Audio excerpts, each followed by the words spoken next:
বাংলাদেশ ভারত সীমান্তের শূন্য লাইনে বিএসএফের কাঁটাতারের বেড়া দেয়াকে কেন্দ্র করে এবার উত্তেজনা দেখা দিয়েছে লালমনিরহাটে। চাঁপাইনবাবগঞ্জের পর এবার এই সীমান্তে শূন্য রেখায় বেড়া দিচ্ছে ভারত। পরে বর্ডার গার্ড বাংলাদেশ বিজিবির আপত্তির মুখে কিছুক্ষণ পরই পিছু হটতে বাধ্য হয় ভারতের সীমান্তরক্ষী বাহিনী বিএসএফ। শুক্রবার সকালে লালমনিরহাটের পাটগ্রাম উপজেলার দহগ্রামে বাংলাদেশ ভারত সীমান্তের জিরো লাইনে আন্তর্জাতিক সীমান্ত আইন লঙ্ঘন করে ৩০ থেকে ৩৫ জনকে নির্মাণ শ্রমিক নিয়ে হঠাৎ কাঁটাতারের বেড়া দিতে শুরু করে বিএসএফ। লোহার অ্যাঙ্গেল দিয়ে তৈরি খুঁটির মধ্যে প্রায় ৪ থেকে ৫ ফুট উঁচু বেড়া নির্মাণ করে তারা।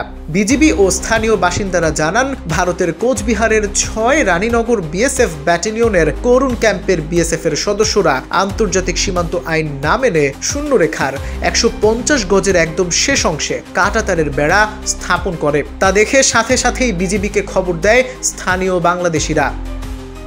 51 রংপুর বিজিবি ব্যাটালিয়নের পানবাড়ি ও দহগ্রাম ক্যাম্পের সদস্যরা ঘটনাস্থলে গিয়ে বেড়া স্থাপনে বাধা দিয়েছে।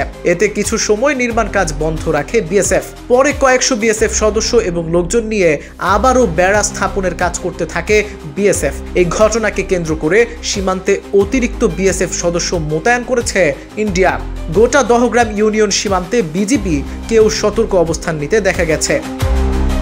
এ বিষয়ে বিজিপি রংপুর 51 ব্যাটালিয়ন জানায়, সীমান্তে কাঁটাতারের বেড়া নির্মাণকে কেন্দ্র করে বিএসএফকে বাধা দেয়া হয়। বাধা পেয়ে কিছুক্ষণ পর বেড়া নির্মাণ বন্ধ রাখলেও পরে আবার তারা বেড়া নির্মাণ শুরু করে। এ নিয়ে শনিবার দুই পক্ষের বৈঠক হওয়ার কথা রয়েছে।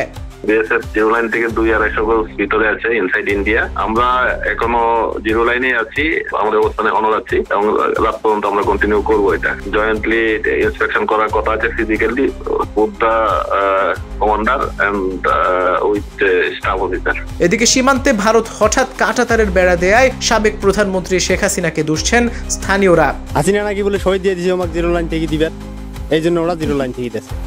আমরা এলাকায় বিজিবি অর্ডার দিলে এলাকা না করে দিচ্ছি। বিজিবি নিষেধ করছে, তারপরে ওরা মানতেছে না, ওদের কাজও তো করতে আছে, বিজিবি আবার মোটামুটি আছে। তবে বাংলাদেশ সীমান্তের নানা প্রান্তে ভারতের কাঁটাতারের বেড়াকে উদ্দেশ্য প্রণোদিত বলে মনে করছেন স্থানীয়রা।